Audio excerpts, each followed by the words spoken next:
અને એ વખતે એણે ટાટા ગ્રુપના ચેરમેન જે.આર.ડી. ટાટાને એક પોસ્ટકાર્ડ લખ્યો હતો અને એમણે એમ લખ્યું કે તમે પુરુષ અને મહિલાઓ સાથે ભેદભાવ કરો છો.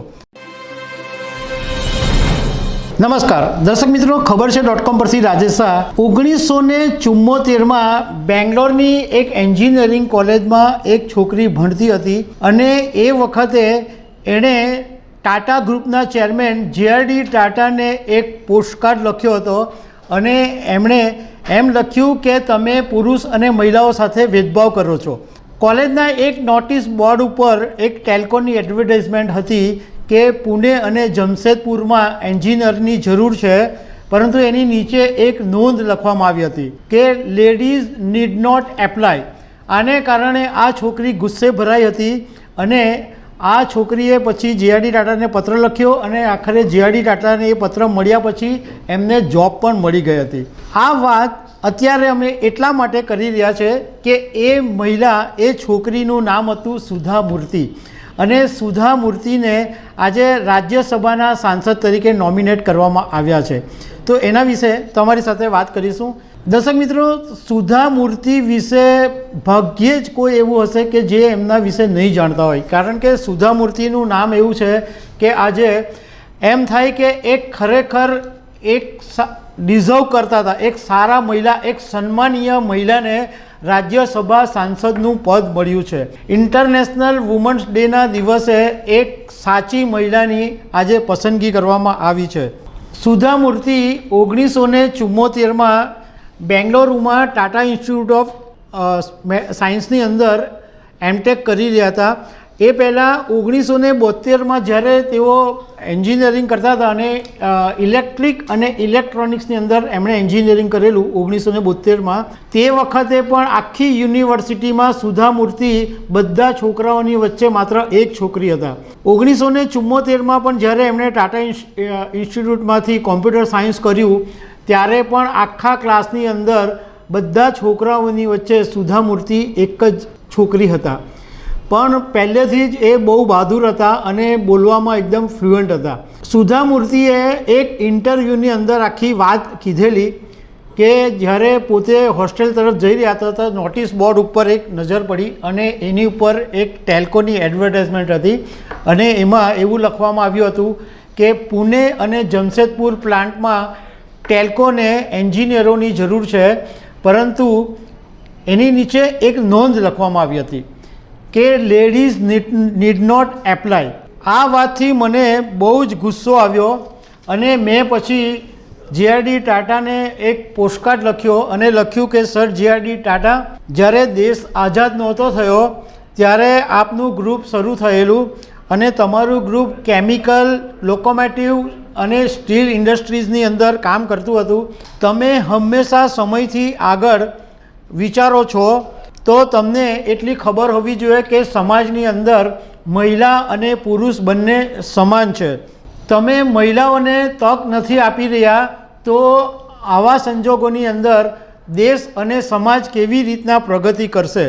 એમણે લેટરની અંદર ઘણું બધું લખ્યું હતું અને એ પોસ્ટકાર્ડ, એમને એડ્રેસ ખબર નહોતી. સુધા મૂર્તિને એમ નહોતી ખબર કે આ પત્ર એમને ક્યાં મોકલવો, તો એમણે ખાલી પોસ્ટકાર્ડ પર એટલું લખી દીધું, ટેલ્કો જે.આર.ડી. ટાટા મુંબઈ.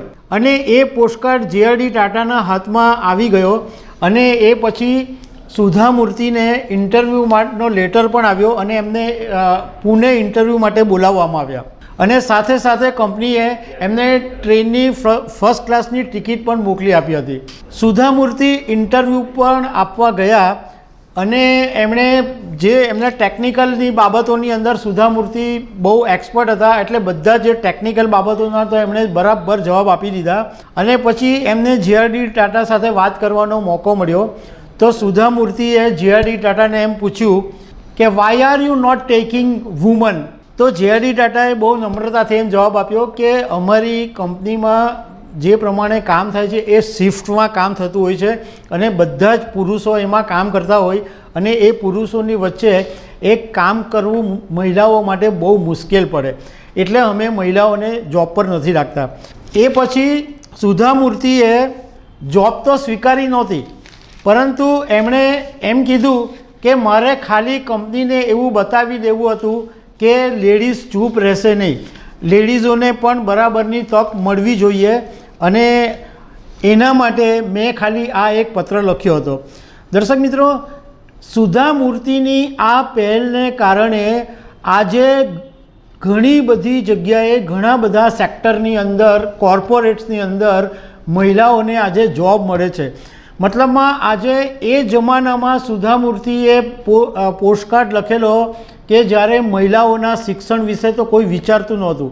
મહિલાઓ ભણે, મહિલાઓ સ્કૂલે જાય, કોલેજ જાય, એન્જિનિયરિંગ કરે એવું તો કોઈ વિચારતું પણ નહોતું. એવા સમયે સુધા મૂર્તિએ પત્ર લખ્યો અને એક આજે એમ કહી શકીએ આપણે કે આજે એમણે મહિલાઓ માટેનો એક રસ્તો શોધી કાઢ્યો છે. સુધા મૂર્તિ માટે કહેવા બેસીએ ને તો કલાકો પણ ઓછા પડે, કારણ કે એમના વિશે ઘણી બધી બાબતો છે. એમને 2006ની અંદર પદ્મશ્રી મળ્યો હતો અને હમણાં 2023માં એમને પદ્મભૂષણનો એવોર્ડની એમને નવાજેશ થઈ હતી. સુધા મૂર્તિ બ્રિટિશના પ્રધાનમંત્રી ઋષિ સુનકના સાસુ થાય છે અને ઇન્ફોસિસ કંપની કે જે આજે દુનિયાભરમાં જાણીતી છે એ કંપનીના ચેરમેન અને સ્થાપક નારાયણ મૂર્તિના પત્ની છે. એ પણ એક સ્ટોરી ઇન્ટરેસ્ટિંગ છે કે જ્યારે 1981ની અંદર નારાયણ મૂર્તિએ પોતાના 6 મિત્રોની સાથે ઇન્ફોસિસ કંપનીની સ્થાપના કરી. ત્યારે એમને કંપનીની સ્થાપના તો કરી પરંતુ પૈસા નહોતા. તે વખતે સુધા મૂર્તિ અને નારાયણ મૂર્તિ માત્ર એક જ રૂમમાં રહેતા હતા, પણ એમને પૈસા ભેગા કરી રાખેલા. તો 10,000 રૂપિયા એમણે નારાયણ મૂર્તિને આપ્યા અને એમ કીધું કે જાઓ તમે કંપની શરૂ કરો. એ 10,000 રૂપિયાથી નારાયણ મૂર્તિએ કંપનીની શરૂઆત કરી અને આજે 600 લાખ રૂપિયાનું આજે કંપનીનું વેલ્યુએશન છે. દર્શક મિત્રો, ખરેખર એ વાતનો આનંદ છે કે રાષ્ટ્રપતિએ એક એવી વ્યક્તિને પસંદ કરી છે કે જે ખરેખર ડિઝર્વ કરે છે કે રાજ્યસભા સાંસદ તરીકે.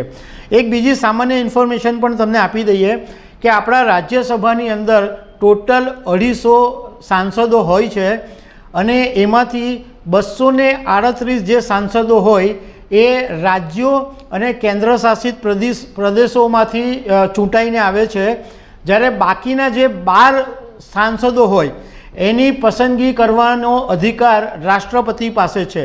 અને રાષ્ટ્રપતિએ આજે આ પોતાના અધિકારનો ઉપયોગ કરીને સુધા મૂર્તિને રાજ્યસભાના સાંસદ બનાવ્યા છે. તો દર્શક મિત્રો, આવી અનેક વાતો સાથે અમે તમને મળતા રહીશું. Thank you very much.